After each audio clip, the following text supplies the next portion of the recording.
Meanwhile, Florida Senator Marco Rubio is testifying today before the Senate Foreign Relations Committee.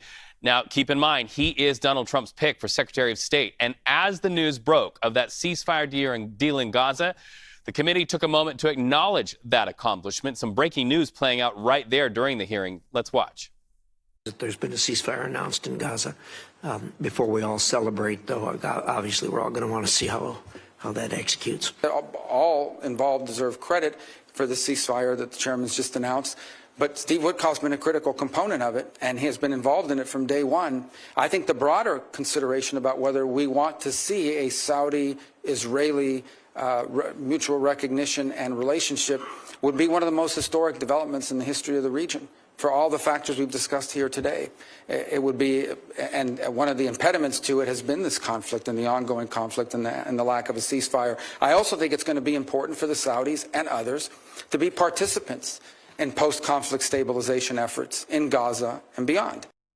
So let's go live to CBS News political reporter Taurean Small on Capitol Hill. Taurean, you are just a stone's throw away from where that news broke there on Capitol Hill. And you heard Marco Rubio talk about what could happen after, the next chapters, and involving the Saudis to help maybe build a bridge to a more peaceful future there in the Middle East.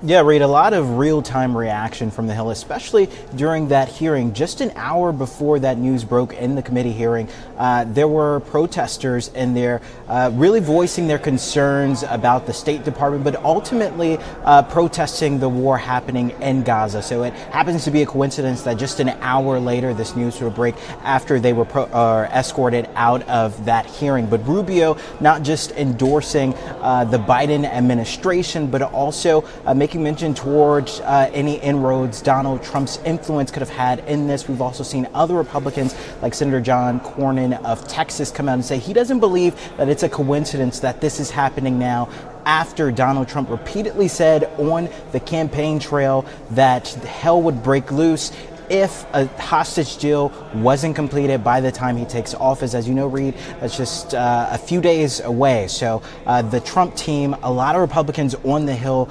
believing that his influence is a large factor in what we saw happen today. Yeah, Taurean, we are seeing real-time reaction there on Capitol Hill to Israel and Hamas agreeing to that ceasefire deal and the release of hostages. Stay with me, because moments ago we heard from Senator Coons reacting to this deal in the Russell Rotunda basement. Our cameras were there, caught these moments. Let's go ahead and play those, and then we'll talk about it. Encouraged by news that American hostages may well be coming home from Gaza, where Hamas has held them since October 7th, and that there may be a ceasefire deal. Until all parties confirm that this is moving ahead, we should not get ahead of ourselves. But President Biden, his special envoy, his national security and foreign policy team have worked tirelessly to get to this point. And one of the things I'm encouraged by, and actually just discussed in the hearing with Senator Rubio, is that the outgoing and incoming administration special envoys partnered to help achieve this important result. What do you make of Pam Bondi's answers today? What do you think of what she's saying? I was looking for... All right, listening to that reaction from Senator Coons there. So let's really scaffold off of that. First of all, he sounded very tentative about that. And so many people, especially across the waters, are saying we're holding our breath. We hope this plays out in the next, 42 days.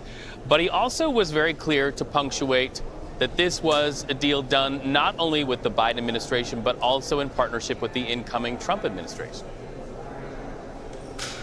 Yeah, and I think what we're seeing across the political spectrum is a range from cautious optimism to skepticism. Coons there said that he still wants to pause until we see actually what comes of this deal. But then also we have senators like Cornyn, like I just mentioned, who said he just doesn't trust Hamas. You know, the terms of the deal he doesn't believe would necessarily be fulfilled, but he said that this is still something worth celebrating. So we're seeing bipartisan really caution as it comes to this deal moving forward. But again, this is about these both administrations, both the incoming and the current, looking to take some form of stake in why this happened today. When we've seen other incremental developments in this war, we've often heard from the White House, so that's expected, likely to happen today. But the Trump campaign also put out quite a few statements saying that this is something worth celebrating. negotiating because Trump's influence again. So this is something that would definitely deal with the legacies of both presidents. Whether or not that is truly at the heart of this deal is to be seen, but both are looking to take credit for it. Well, and very soon, post-inauguration day, the ball will very much be in Donald Trump's court. Listen, the first few expected to be released this weekend, but the balance of those 33 still yet to be released. And if every part of this deal doesn't go through, to your point about some of the skepticism about whether we trust Hamas to keep their part of the deal or not, there are still many hostages that are being held in underground tunnels at this very moment. So let's move on to this. Just yesterday, Secretary of State Antony Blinken, he revealed a plan sort of speaking to that post-war Gaza that Senator Marco Rubio was talking to and forecasting, uniting it with the West Bank. The plan really relies on the upcoming Trump administration to carry that forward. Are we getting any sense there on Capitol Hill of how the Trump White House could handle a ceasefire agreement going forward?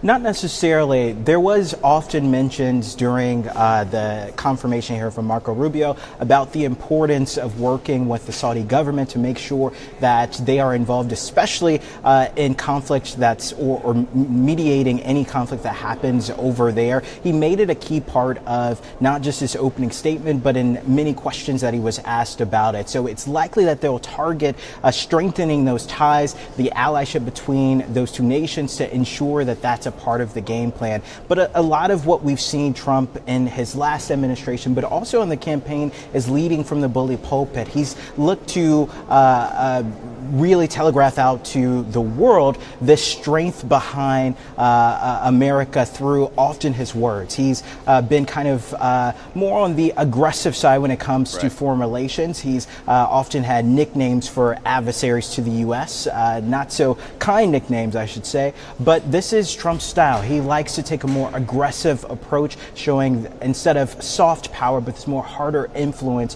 through that type of tactics. So much still on the line as we await that deal and the announcement there from that room in Qatar from Egyptian officials who have been working to try to get a deal brokered between Israel and Hamas. U.S. voices in the room as well. Taurean Small, thank you so much for that conversation.